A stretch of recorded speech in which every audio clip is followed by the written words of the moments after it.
A versão que eu estarei lendo é a versão da Almeida 21, Almeida século 21. Diz assim a santa palavra do Senhor: E sucedeu que, quando os homens começaram a multiplicar-se na terra, eles nasceram filhas. Os filhos de Deus viram que as filhas dos homens eram bonitas, e dentre todas elas tomaram as que haviam escolhido. Então disse o Senhor: O meu espírito não permanecerá para sempre no homem, pois ele é carne. Os seus dias serão 120 anos. Naqueles dias, os nefilins estavam na terra, e também depois, quando os filhos de Deus possuíram as filhas dos homens, as quais lhes deram filhos. Esses nefilins eram os valentes, os homens de renome da antiguidade. E o Senhor viu que a maldade do homem na terra era grande, que toda a imaginação dos pensamentos de seu coração era continuamente má.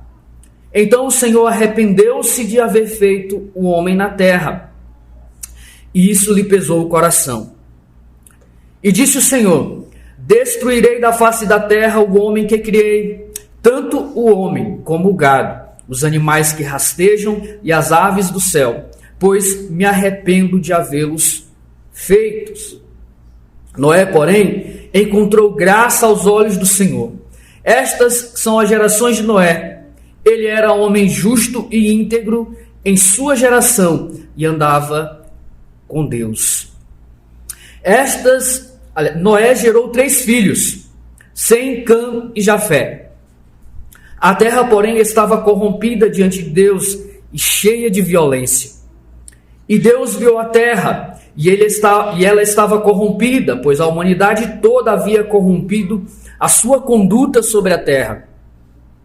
Então Deus disse a Noé: O fim de toda a humanidade chegou diante de mim, pois a terra está cheia da violência dos homens. Eu os destruirei juntamente com a terra. Constrói uma arca de madeira de gofer. Faze compartimentos na arca e reveste-a com betume por dentro e por fora. Tu a farás desta maneira: o comprimento da arca será de 300 côvados, a sua largura de 50 e a sua altura de 30. Farás na arca uma janela de 1 côvado de altura, e na sua lateral porás a porta da arca. Faze-a com andares, debaixo, segundo e terceiro. Porque estou trazendo o dilúvio sobre a terra para destruir debaixo do céu todo ser em que há fôlego de vida. Tudo o que há na terra expirará. Mas estabelecerei contigo a minha aliança. Tu entrarás na arca, e contigo teus filhos, tua mulher e as mulheres de teus filhos. De tudo o que vive, de todos os seres, farás entrar na arca 2 de cada espécie, macho e fêmea, para os conservares vivos contigo. Das aves segundo as suas espécies, dos grandes animais segundo suas espécies, de todo animal que rasteja pela terra segundo a sua espécie, 2 de cada espécie virão a ti, para os conservares com vida. Leva todo tipo de alimento e o armazena-o contigo, pois servirá de sustento para ti e para eles. Assim fez Noé, segundo tudo o que Deus lhe ordenara. Verso 1 do capítulo 7. Depois disso, o Senhor falou a Noé: Entra na arca, tu e toda a tua família, pois tenho visto que és justo diante de mim nesta geração. Leva contigo 7 casais de todos os animais limpos, o macho e sua fêmea. Porém, dos animais que não são limpos, leva apenas um casal, o macho e sua fêmea. Leva também 7 casais das aves do céu, macho e fêmea, para que sua espécie se conserve com vida sobre a face de toda a terra. Porque, passados mais 7 dias, farei chover sobre a terra 40 dias e 40 noites, e exterminarei da face da terra todas as criaturas que fiz. E Noé fez tudo conforme o Senhor lhe havia ordenado. Noé tinha 600 anos de idade quando as águas do dilúvio vieram sobre a terra. Noé entrou na arca com seus filhos, sua mulher e as mulheres de seus filhos, por causa das águas do dilúvio. Os animais grandes, as aves e todo animal pequeno sobre a terra, dos limpos e dos não limpos, foram de 2 em 2 até Noé, e entraram na arca macho e fêmea, como Deus havia ordenado a Noé. Passados os 7 dias, as águas do dilúvio vieram sobre a terra. Os irmãos, prestem atenção no verso 11. Aos 17 dias, dia 17, do segundo mês do ano 600 da vida de Noé, romperam-se todas as fontes do grande abismo, e as janelas do céu se abriram. E caiu chuva sobre a terra 40 dias e 40 noites. Neste mesmo dia, Noé entrou na arca, juntamente com seus filhos, Sem, Cã e Jafé, com sua mulher e as 3 mulheres de seus filhos, e com eles todo animal selvagem segundo sua espécie, todo gado segundo sua espécie, todo animal rastejante que se arrasta sobre a terra segundo sua espécie, e toda ave com asas segundo sua espécie, todo pássaro e tudo que tem asa. De 2 em 2, todas as criaturas em que havia fôlego de vida foram até Noé e entraram na arca. E os que entraram era de toda criatura, macho e fêmea, como Deus lhe havia ordenado. Então o Senhor o fechou dentro. Os irmãos notaram como até aqui, o verso 16, a palavra de Deus, na sua palavra, fez questão de repetir várias coisas. Essa repetição, essa ênfase, não é por acaso. Continuando, verso 17. Durante 40 dias o dilúvio veio sobre a terra. As águas aumentaram e levantaram a arca que se elevou acima da terra. E as águas prevaleceram e aumentaram muito sobre a terra, e a arca vagava sobre as águas. As águas prevaleceram excessivamente sobre a terra, e foram cobertos todos os altos montes que havia debaixo do céu. As águas prevaleceram 15 côvados acima dos montes, os quais foram assim cobertos. E morreu toda criatura que se move sobre a terra, todas as aves, como o gado, animais selvagens, todos os animais pequenos que vivem na terra, e toda a humanidade. E morreu tudo o que tinha fôlego do sopro de vida em suas narinas, tudo o que havia em terra seca. Assim foram exterminadas todas as criaturas que havia sobre a face da terra, tanto o homem como os grandes animais, os animais que rastejam e as aves do céu. Todos foram exterminados da terra. Restaram somente Noé e os que estavam com ele na arca. E as águas prevaleceram sobre a terra 150 dias. Oremos novamente. Bendito Deus, nosso Senhor e Pai. Não permita, Senhor, que nesta manhã a Tua palavra tenha cheiro de morte para nós, mas que tenha cheiro de vida. Ó Senhor, eu te peço que venha em meu auxílio com o Teu Santo Espírito, para que eu possa expor a Tua palavra de forma clara e objetiva, e que auxilie aqueles que me ouvem, para que possam entender, compreender, Senhor, e viver de acordo com aquilo que Tu nos ordena nesta manhã. Que o Teu nome seja mantido santo entre nós. Em nome de Cristo Jesus, o Teu Filho, nosso Senhor. Amém. Meus irmãos, apenas 5 capítulos depois, a Bíblia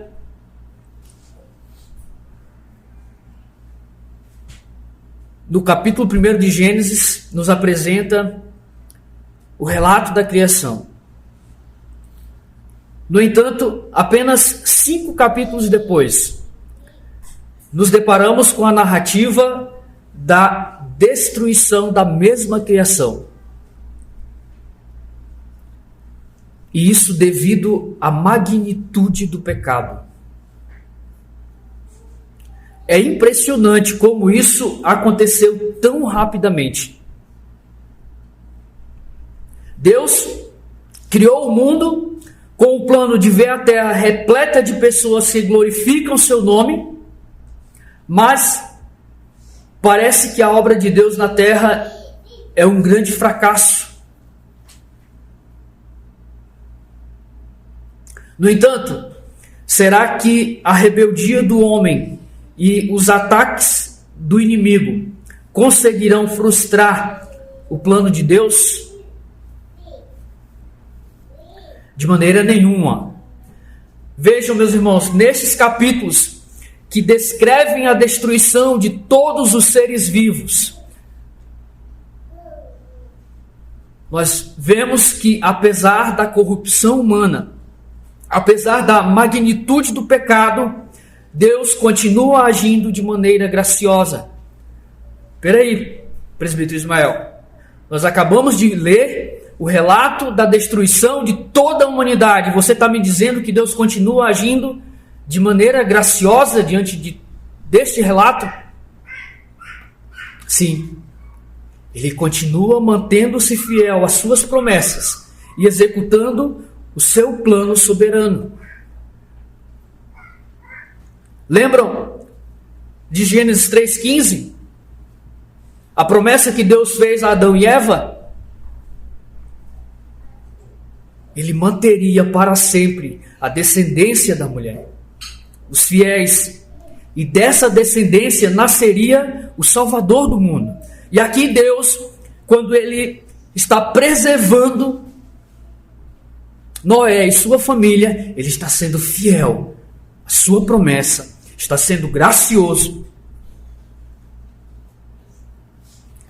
Meus irmãos, o capítulo 6 de Gênesis, ele apresenta algumas questões que são alvo de muitas controvérsias até os dias de hoje. Mais especificamente o verso 2 e também o verso 4.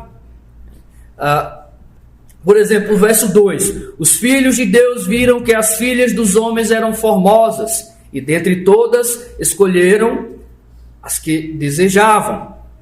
Verso 4: ora, naquele tempo havia gigantes na terra, os nefilins, por exemplo, né?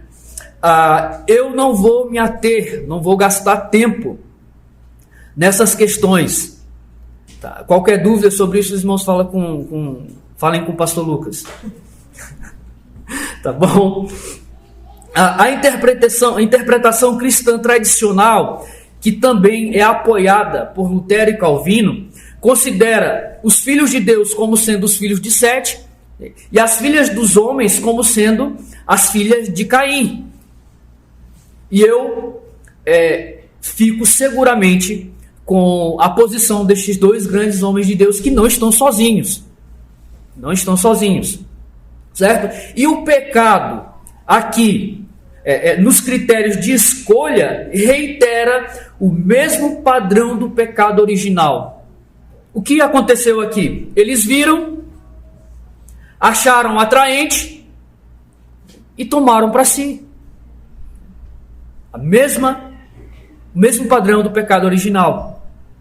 Eles foram guiados pela aparência externa e pela inclinação da carne, e não pelo discernimento espiritual. Certo? Não vou falar muito sobre essas questões mais controversas. Eu acredito que esta é a melhor interpretação, pois ela se encaixa melhor no contexto imediato que contrasta a maldita linhagem de Caim corrompendo a santa linhagem de Sete. Como assim?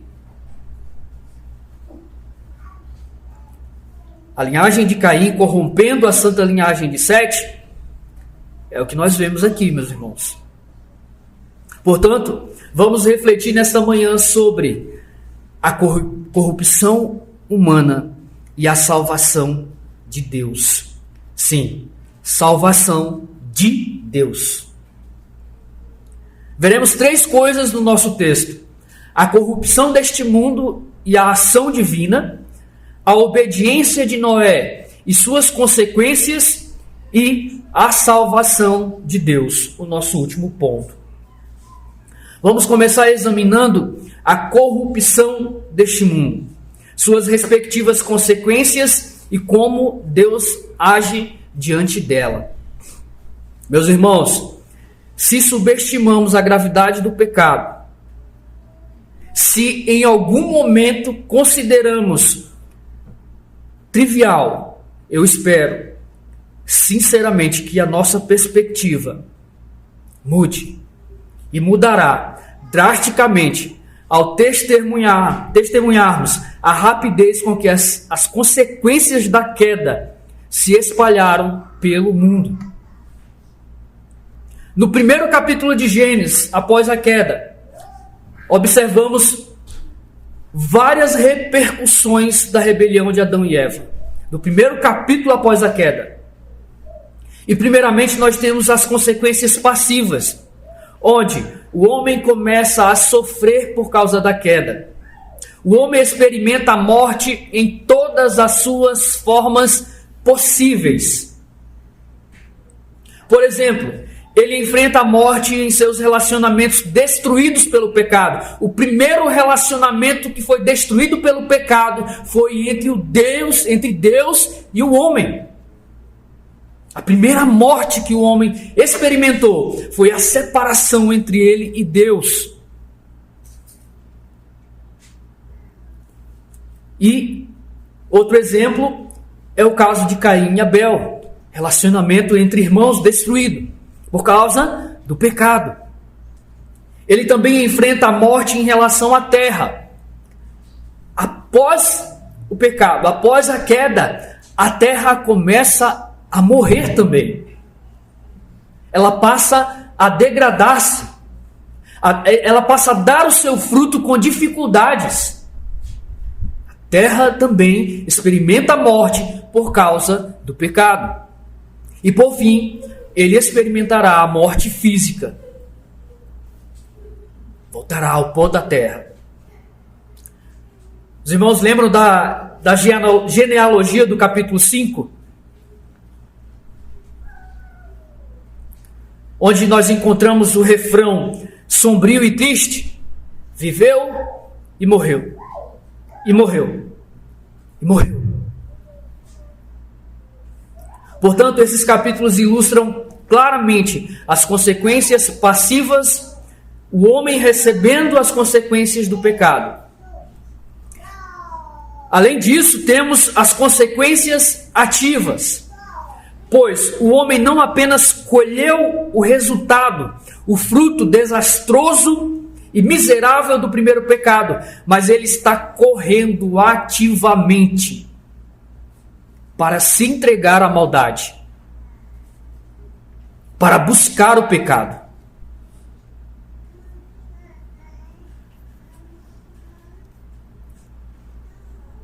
Observamos que isso chegou a um ponto tão sério que até mesmo os próprios filhos de Deus estavam desrespeitando a separação que Deus havia estabelecido entre o mundo e o seu povo, entre o mundo e a igreja, entre a descendência da serpente e a descendência da mulher. É o que acabamos de ler no início do capítulo 6, verso 2. A igreja, os fiéis estão se casando com os infiéis, se casando com os incrédulos. E meus irmãos, quando a igreja se mistura com o mundo, isso tem consequências terríveis para toda a criação. O que vemos no verso 5 e continuando no verso 11. Esta é a triste situação Quando a igreja, quando o povo de Deus se mistura com o mundo, isso tem consequências terríveis.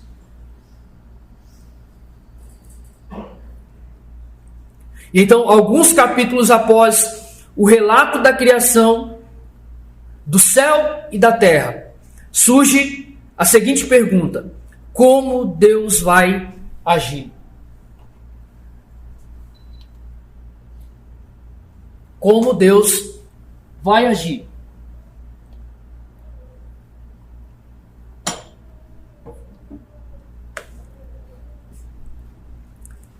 Ele não afirmou 7 vezes que a sua criação era boa? Muito boa. E viu Deus que era bom, que era muito bom. O homem, criado à sua imagem, e para glorificar o seu nome, agora busca o oposto, glorificando o mal e, consequentemente, o diabo. Então, qual será a ação de Deus? Veremos no texto que Deus age de 2 maneiras. Em primeiro lugar, ele age com ira e juízo. Nós começamos a reunião de oração nessa manhã com nosso irmão Wilton, já falando sobre ira e juízo. E ele sequer sabia que eu pregaria em Gênesis hoje. Meus irmãos, isso é crucial para entendermos o texto, porque hoje muitos olham para o estado do mundo, veem toda a maldade, tristeza e miséria e questionam: por que Deus não faz nada? Por que Ele tolera tanta violência? Já ouvi esse questionamento até mesmo de pessoas ditas cristãs, conversando com eles, questionando: por que Deus não faz nada?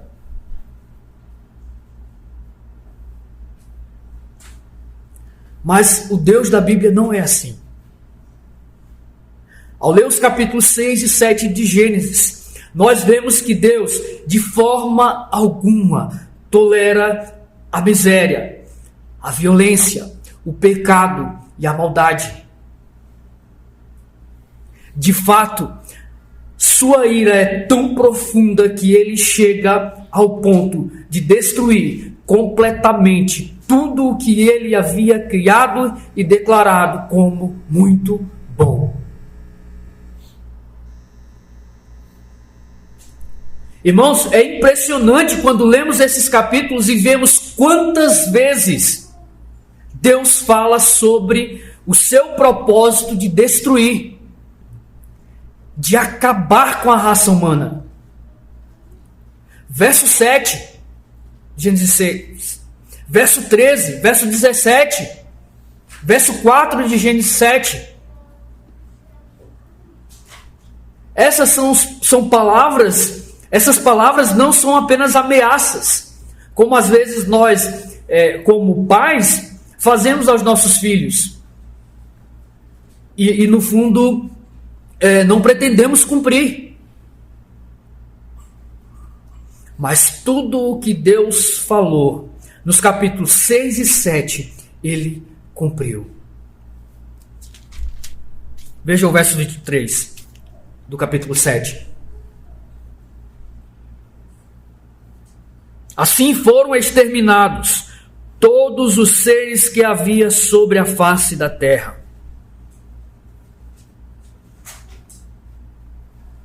Eu poderia citar muitos outros versos nesses capítulos. Porém, este é suficiente para nos mostrar claramente que Deus não tolera a maldade, que Deus não tolera o pecado. Mas Ele vem com juízo e acaba tanto com o pecado quanto com o pecador. É ou não é isso que nós vemos aqui em Gênesis 6, 7? Deus apenas repreendeu o pecado?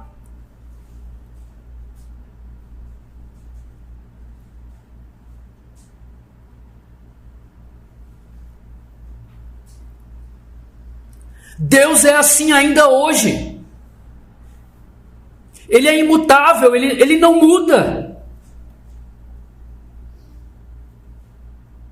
Devemos saber e crer que Deus vem com juízo. Ele vem julgar os vivos e os mortos. Nós declaramos todos os domingos no nosso credo que Ele vem julgar os vivos e os mortos.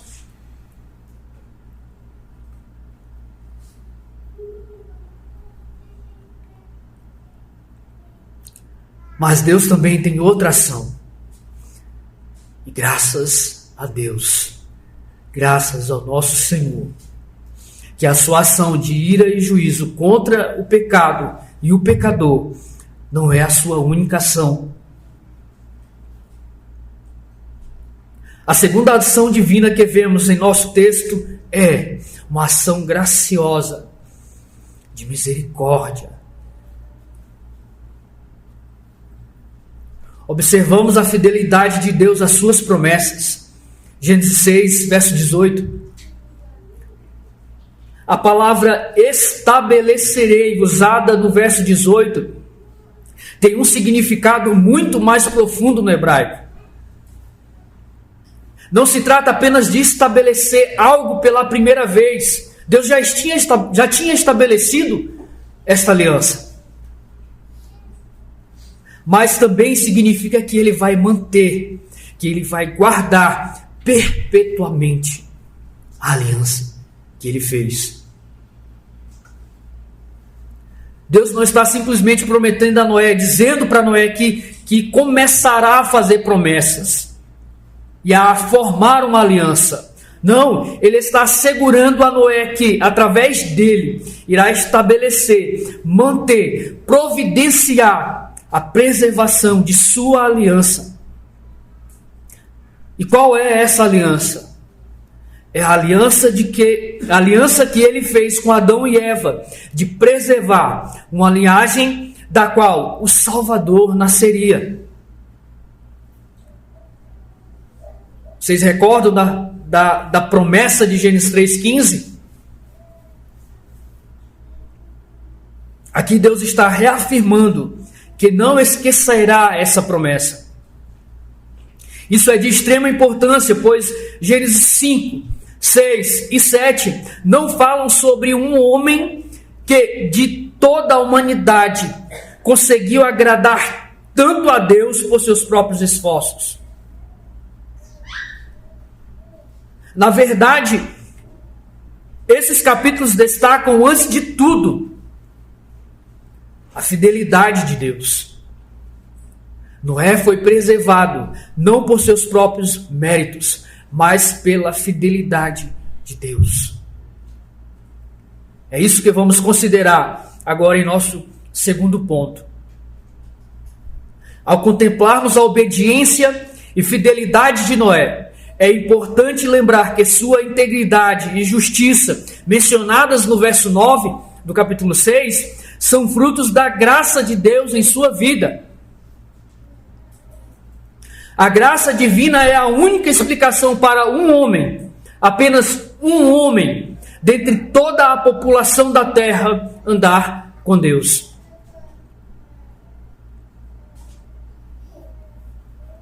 Veja, a Bíblia nos mostra que Noé, uma das primeiras coisas que ele fez após o dilúvio foi embriagar-se, evidenciando que a sua justiça, a sua integridade não eram intrínsecas, não vinha de si mesmo, e mostrando que a natureza pecaminosa, a natureza humana, ainda habitava nele, e que ele só era justo, íntegro, por causa da mão de Deus refreando o mal que habitava nele. E assim é conosco. E assim é conosco. De que modo somos considerados justos diante de Deus?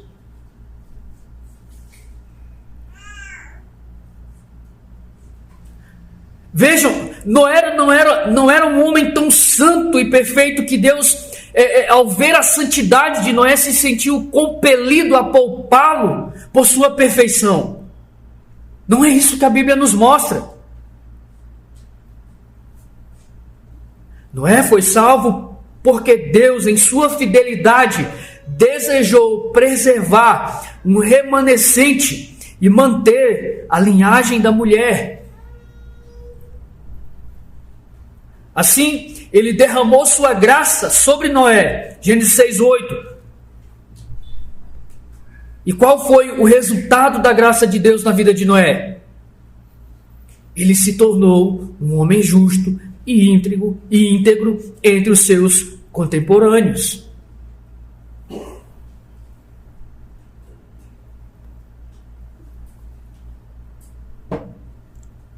Resultado da graça. Quando Deus derrama da sua graça em sua vida, você se destacará em meio a uma geração perversa para a glória de seu nome, de seu santo nome.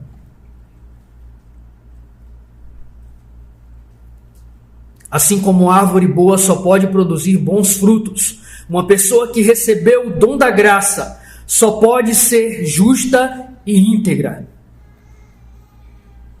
Isso é evidente na vida de Noé.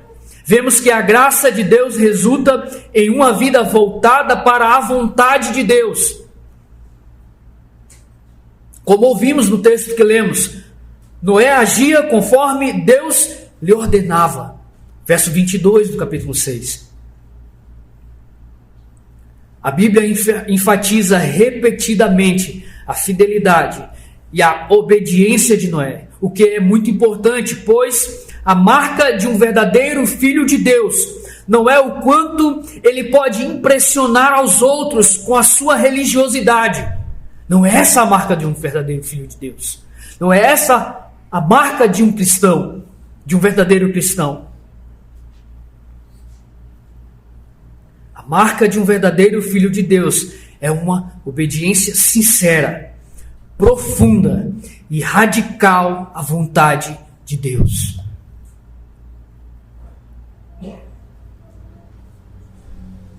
Noé é um testemunho vívido do que o Senhor Jesus Cristo ensinou muitos anos depois, quando ele diz: aquele que me ama, guarda os meus mandamentos.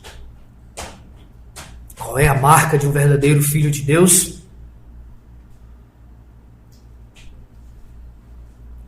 Nós vemos no nosso texto Noé cumprindo fielmente a palavra de Deus no lugar onde Deus o colocou. Vemos o cuidado profundo de Noé em fazer tudo conforme a palavra do Senhor, ao preparar a arca exatamente como Deus ordenou.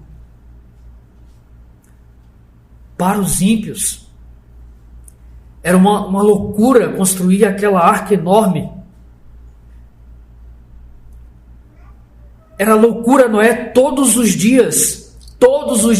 Irmãos, Noé passou pelo menos 100 anos da sua vida trabalhando na construção da arca.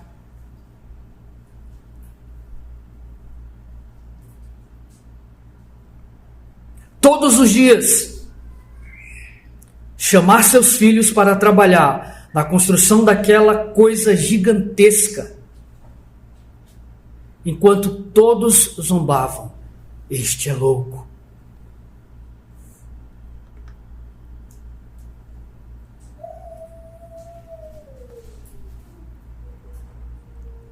Enquanto ao seu redor as pessoas se entregavam aos seus pecados e viviam uma vida de forma imunda. Noé se absteve de tudo isso. Gastou mais de 100 anos da sua vida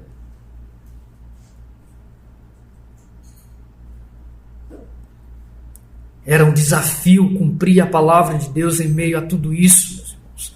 Parecia completa, total loucura.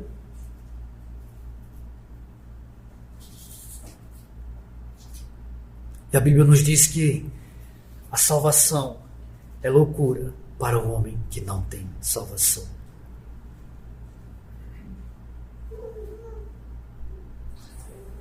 Nada é mais difícil do que viver santamente entre os perversos e evitar ser arrastado por seus maus costumes.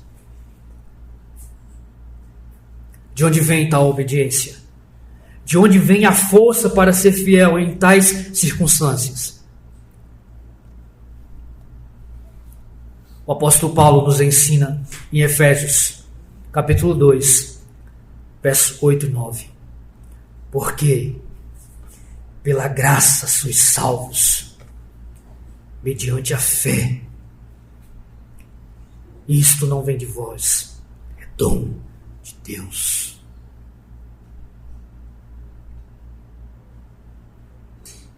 Para quê? Para que ninguém se glorie. Ele consegue ser fiel e obediente no meio de uma geração totalmente corrompida, totalmente perversa, porque andava com Deus mediante a fé. E quais as consequências desta obediência? Podemos ver pelo menos duas consequências. Começamos com uma visão de Hebreus 17, verso 11, aliás, Hebreus capítulo 11, verso 7. Pela fé, Noé, quando avisado a respeito das coisas que ainda não se viam, movido por um santo temor, construiu uma arca para a salvação, para salvar a sua família. E o autor aos Hebreus continua: por meio da fé, ele condenou o mundo e tornou-se herdeiro da justiça, segundo a fé. A arca foi construída para a salvação de sua casa. Essa foi a prioridade de Noé. Esta é a primeira consequência. Quando pela fé vivemos em fidelidade e cumprimos a palavra de Deus no lugar que Ele nos designou, estamos anunciando a salvação no meio dos nossos.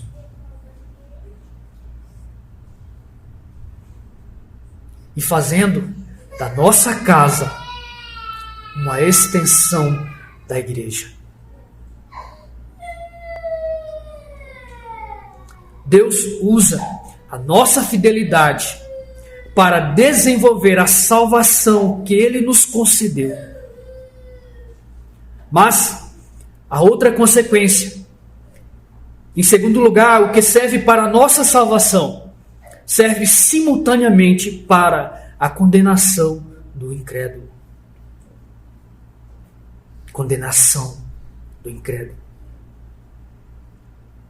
Vejamos 2 Pedro, capítulo 2, versos 5 e 6. Diz assim: ele não poupou o mundo antigo, mas preservou Noé, pregador da justiça, e mais 7 pessoas, quando fez vir o dilúvio sobre o mundo de ímpios. E o autor, e Pedro continua, no verso 6, e, reduzindo a cinzas as cidades de Sodoma e Gomorra, outro exemplo, condenou-as à ruína completa, tendo-as posto como exemplo do que acontecerá com os que vivem impiamente. Pregador da justiça. Essa descrição de Noé, meus irmãos, é única na Escritura.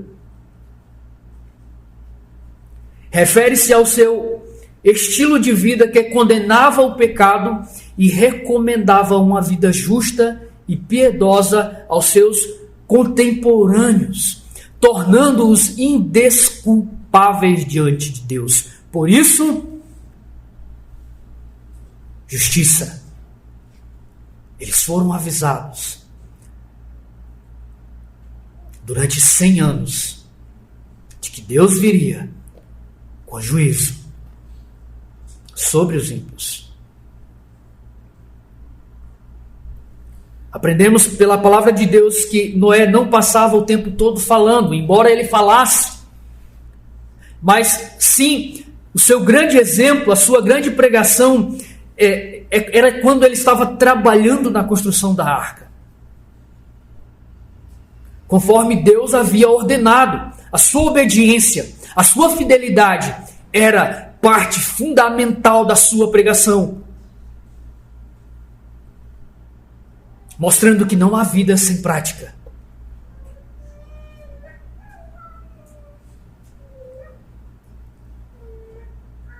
A vida de fidelidade e dedicação ao Senhor era a sua pregação. Portanto, essa pregação serviu tanto para a salvação de sua casa quanto para a condenação do mundo incrédulo. Ele pregou a justiça de Deus principalmente através de sua vida de obediência. Ao construir para si um abrigo, virtualmente condenava todos os demais à destruição.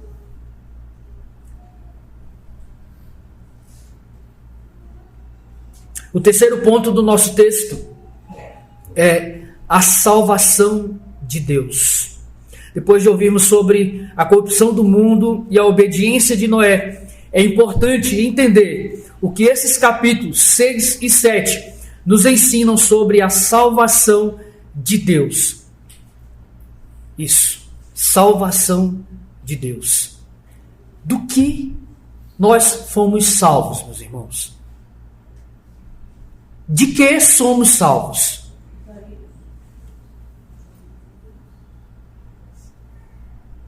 Hebreus 10, 31.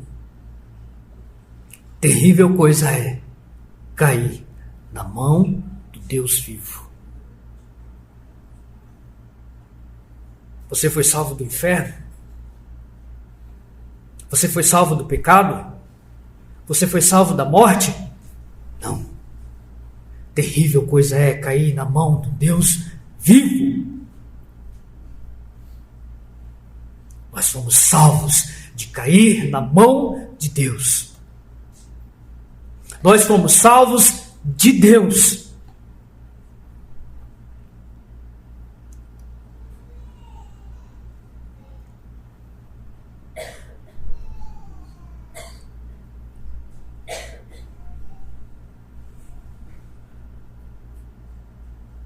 O primeiro ponto crucial a ser compreendido é que a salvação está intrinsecamente ligada à escolha,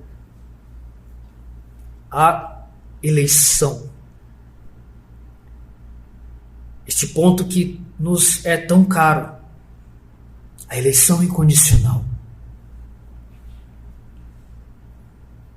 Deus, em sua infinita sabedoria, não salva de maneira aleatória. Ele escolhe, ele elege. Ele fez uma escolha deliberada. Ele escolheu Noé, apenas Noé e sua casa. Nesse contexto de Gênesis 6, 7. Para serem salvos. Quando Deus escolheu Noé e sua família, ele simultaneamente rejeitou toda a população do mundo naquela época.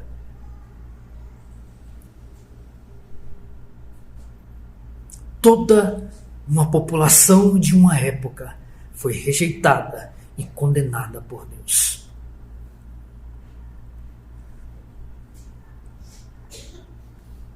Isso confronta diretamente a nossa natureza humana.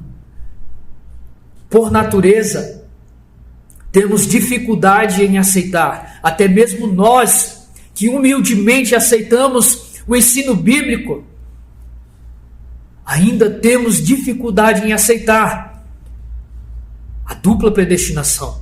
Mas é exatamente isso que a Bíblia ensina. Veja, aqui, Deus escolheu Noé e sua família para a salvação. E os demais foram escolhidos para quê? Para a perdição, para a destruição. foram reprovados, réprobos diante de Deus. Temos claramente uma escolha da parte de Deus. A eleição incondicional. Devemos observar em primeiro lugar que Deus ama os homens graciosamente. Isso significa que Deus não tinha obrigação nenhuma e nem motivo algum para salvar Noé e sua família. Tanto Noé quanto sua família, por causa do pecado, estavam destinados à morte. Estavam destinados à condenação. Mas Deus, em sua infinita bondade e misericórdia, Ele escolheu eleger aquela família para a salvação. Dentre todos os mortos, Ele decidiu trazê-los para a vida.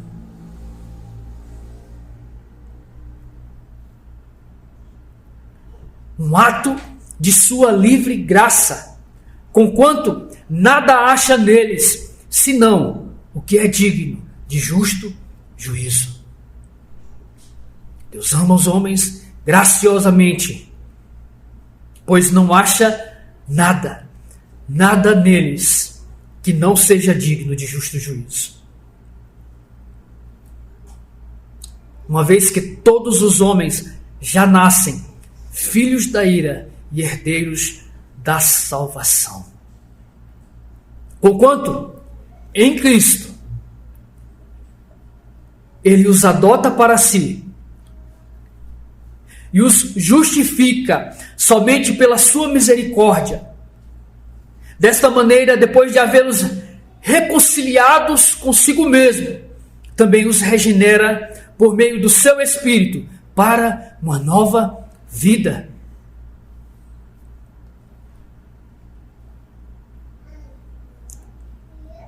Segundo,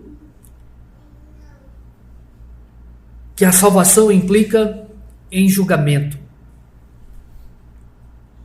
A salvação é do juízo, da ira divina contra nós e nossos pecados. Para aqueles que estão em Cristo pela fé, é salvação, mas ao mesmo tempo é condenação e terror para aqueles que estão em inimizade para com Deus.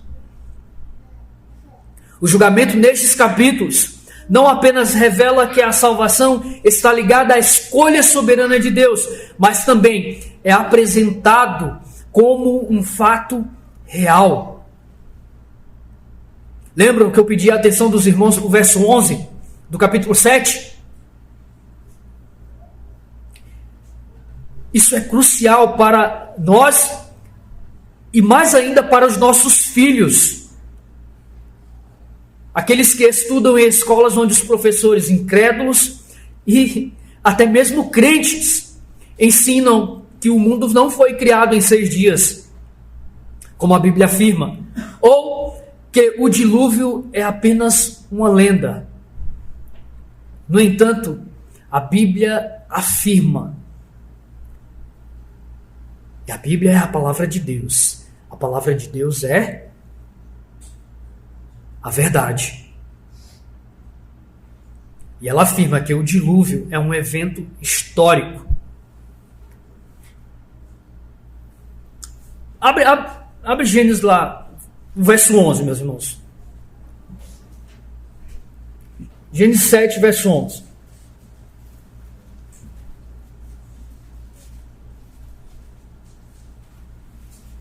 Dá uma olhada lá, rapidamente. Enquanto isso, eu tomo água.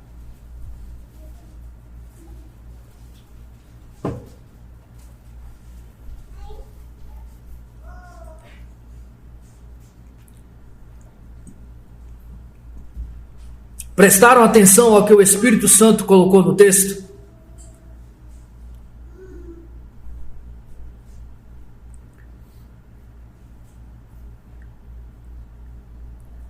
Nós temos o ano, temos o mês e o dia do ano. Só faltou a hora, meus irmãos. No registro bíblico só não registrou a hora, mas nós temos o ano, o mês e o dia do ano. Temos aqui o registro de um fato e não uma lenda. Portanto, é importante que para nós e para nossos filhos saberem que o dilúvio é uma notável prova de que Deus realmente julga o pecado e o pecador. Outra lição importante sobre a salvação de Deus é que Noé, crendo na promessa de Deus, juntou a si sua esposa e filhos. Meus irmãos, de Gênesis a Apocalipse, Deus se manifesta agindo por meio das gerações. Deus se manifesta agindo por meio do núcleo familiar. De Gênesis a Apocalipse.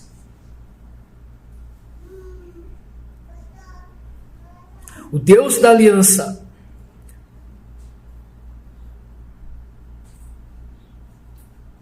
com os pais e com os filhos. Lemos no segundo mandamento que Deus vem com julgamento até a terceira e quarta geração daqueles que o odeiam. Na segunda parte, que ele vem com misericórdia até 1000 gerações daqueles que o amam e guardam os seus mandamentos. Deus está falando de famílias. Famílias. Vejam, o nosso principal trabalho, a nossa principal labuta como pais cristãos, não se dá aqui na igreja. É por isso que eu falei, devemos fazer do nosso lar uma extensão da igreja. É lá que o nosso trabalho é feito. Aqui, ele é comprovado, ele é evidenciado de que os nossos filhos estão sendo criados e educados dentro da aliança com Deus. Filhos da aliança. Isso que significa quando nós batizamos os nossos filhos recém-nascidos, que estamos assumindo a responsabilidade diante de Deus e da igreja de criá-los dentro do ensinamento e do conhecimento da aliança que foi estabelecida por Deus com o seu povo. Nós somos o povo da aliança.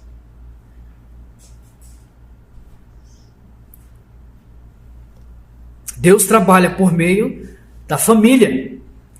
Isso deve ser um conforto para nós. Se nossos filhos ainda não creem, ou se temos um cônjuge que ainda não crê, devemos orar e rogar a Deus incessantemente por eles. E assim como Noé, ser um exemplo de fidelidade diante deles.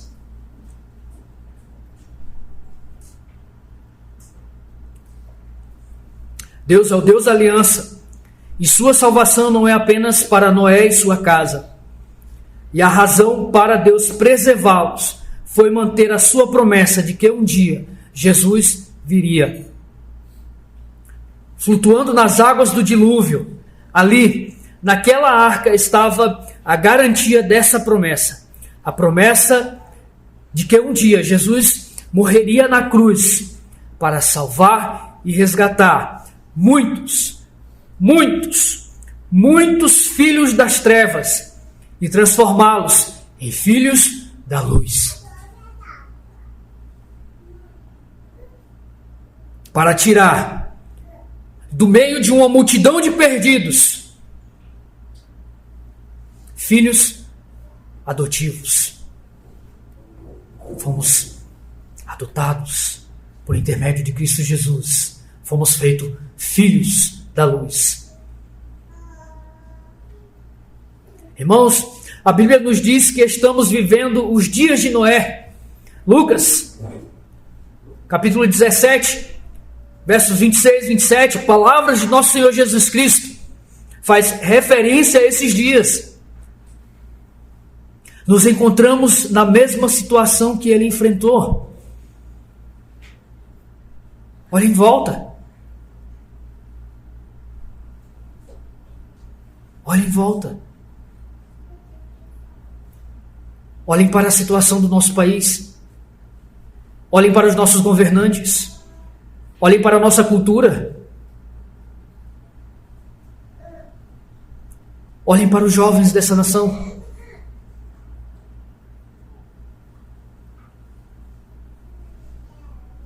Quando estava construindo a arca, todos zombavam. Nossa situação é diferente nos dias de hoje? Que desperdício de tempo. Que vida monótona.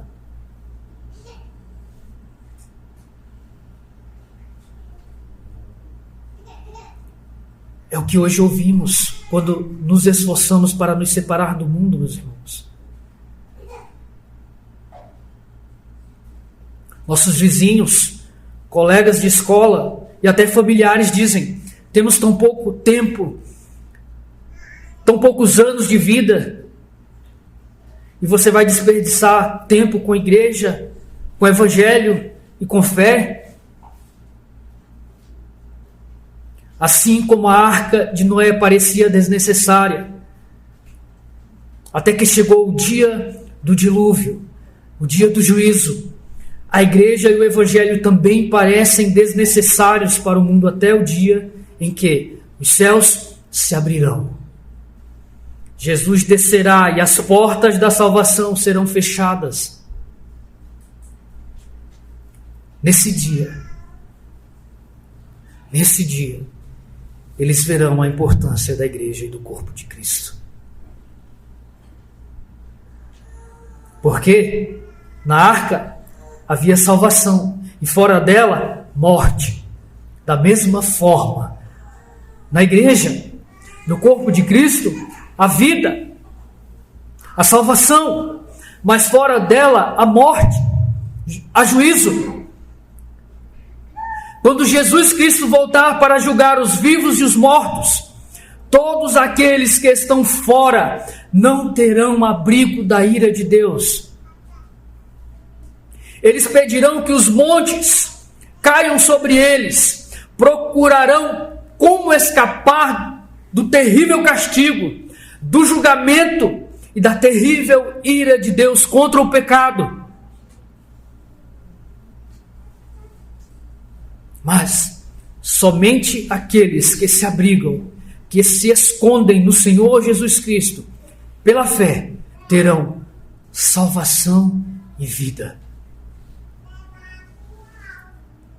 Isso tem implicações significativas para nós, pois a verdadeira fé gera uma comunhão viva com o Senhor e obediência aos seus mandamentos. Isso é importante para nós nesta pequena congregação. E louvado seja o Senhor por isso. Como podemos construir a arca?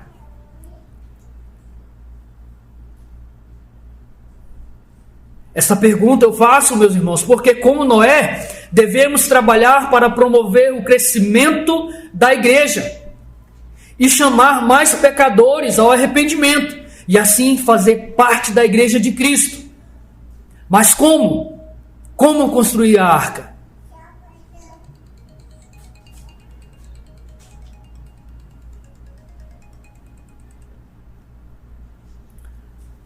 Alguns fazem de acordo com a própria imaginação, pensando que dará mais resultado. Porém, devemos fazer tudo de acordo com o que Deus ordena. Fazer de acordo com a imaginação do homem pode dar mais resultado a curto prazo, como nós temos visto isso em larga escala. Mas somente com obediência e fidelidade a Deus dará o resultado eterno.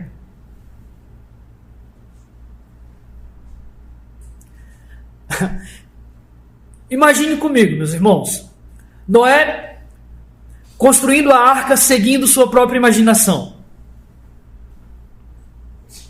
dizendo o seguinte: Deus falou assim, coloca a porta aqui e a janela ali, mas eu vou mudar um pouco. Eu vou colocar isso aqui e tirar uma parte do teto para ficar um pouco mais ventilado. Se colocar só uma porta e uma janela vai ficar muito abafado. Como vamos respirar aqui dentro? Vou colocar mais uma porta ali, uma saída de emergência. Deus mandou colocar betume, mas eu acho que vai dar muito trabalho e ainda vai ficar feio. Vou procurar algo que dê um acabamento melhor. O que teria acontecido se Noé tivesse construído a arca de acordo com a sua imaginação? No dia do dilúvio, tanto ele quanto a sua família teriam naufragado junto com o mundo. Façamos como o Senhor nos ordena. Quando a igreja busca a santificação, Deus usa nossa obediência, nossa fidelidade, nossa humildade, mesmo no meio da aflição, mesmo no meio da zombaria, para providenciar a salvação para aqueles que Ele elegeu neste mundo. É assim que Deus trabalha. Ele determinou também os meios. E este é o meio, um dos meios, ou o meio que Deus determinou para anunciar a salvação. O seu povo, por meio da fidelidade do seu povo, aos seus mandamentos, à sua palavra, sendo pregadores da justiça.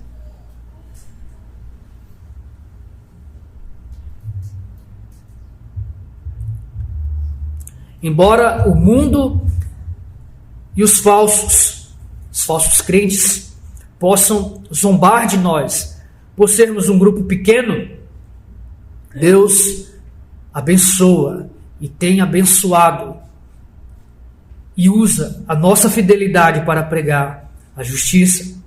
Um dia, nossa fidelidade, nosso compromisso radical, nossa obediência e santidade serão um testemunho que condenará o mundo, condenará aqueles que presenciaram essa fidelidade por muitos anos, mas nunca quiseram ou nunca creram no Senhor Jesus Cristo. Nossa salvação é pela fé. Hoje, pode parecer que não faz muita diferença fazer parte de Cristo, fazer parte de sua igreja, e por isso o mundo zomba de nós, assim como zombava de Noé. Mas o dia chegará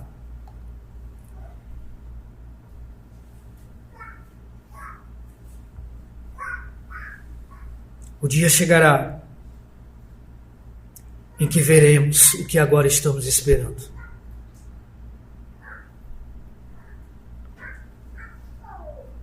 O dia chegará em que, assim como Deus fechou a porta da arca para ninguém mais entrar, Deus fechará a porta da igreja.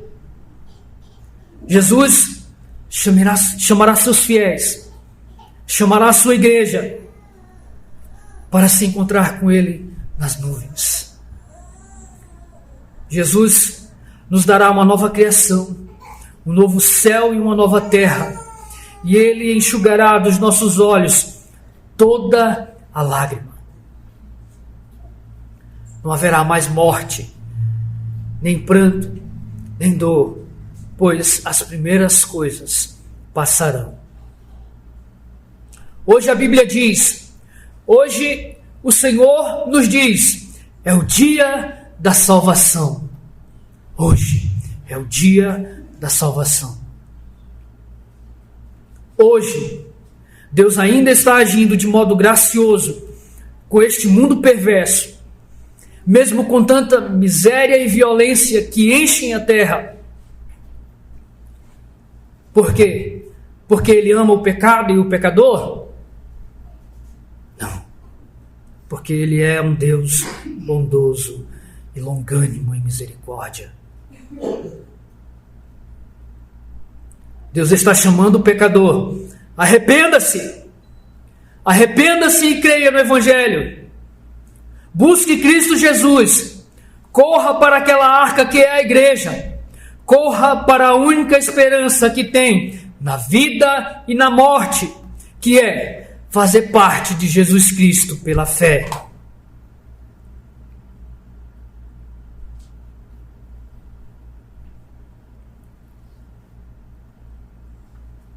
E é na igreja, na comunhão do corpo de Cristo, na pregação do Evangelho e nos sacramentos que a fé é confirmada e você recebe o ensino necessário para buscar o Senhor. Irmãos, sendo fiéis a tudo que Deus ordenou, um dia ouviremos a voz do nosso Mestre dizendo: muito bem, servo bom e fiel. Você fez tudo como Deus ordenou.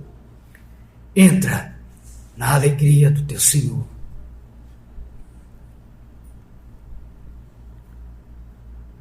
Para Ele, o bendito Filho Jesus e o Espírito Eterno, seja toda honra e glória, agora e para sempre. Amém e amém. Vamos ao Senhor novamente em oração. Bendito Deus, Senhor e Pai.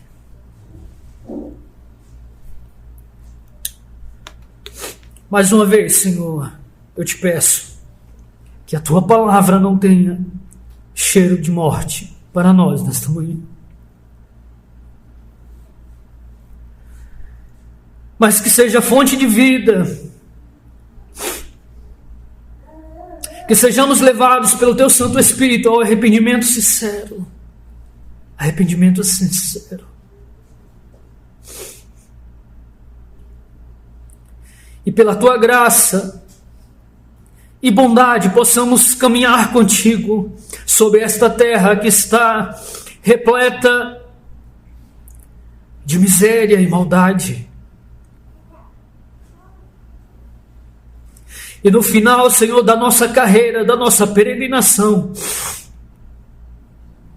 possamos ouvir da parte de Ti: muito bem, servo bom e fiel.